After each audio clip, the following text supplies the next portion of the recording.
দোকানদার 20% লাভে দ্রব্য বিক্রি করে যদি সে 10% কম দাম দিয়ে কিনতো এবং 12 টাকা কম দামে বিক্রি করত তাহলে 30% লাভ করত। দ্রব্যটির ক্রয় মূল্য নির্ণয় করতে হবে। তাহলে এখানে আমরা প্রথম যে কেনা দামটা সেটা আমরা 100 ধরে নিলাম।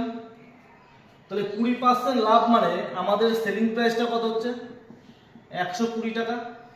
এবার দেখো বলা হচ্ছে যদি সে 10% কম দাম দিয়ে কিনতো তাহলে আমাদের নতুন যে কেনা দামটা হতো 10% কম মানে কত 90 টাকা।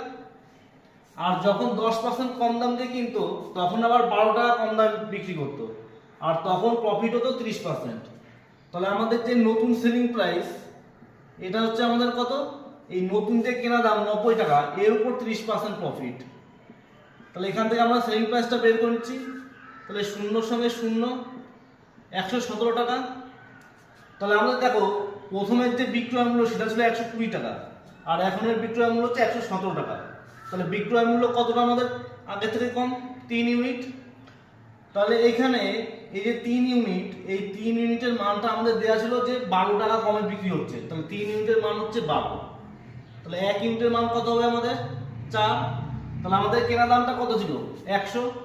তাহলে আমরা 100 ইউনিটের মান বের করব। তাহলে 100 ইউনিটের মান কত হবে 100 × 4 = 400 টাকা। তাহলে এখানে আমাদের কি অপশন বি হচ্ছে সঠিক উত্তর।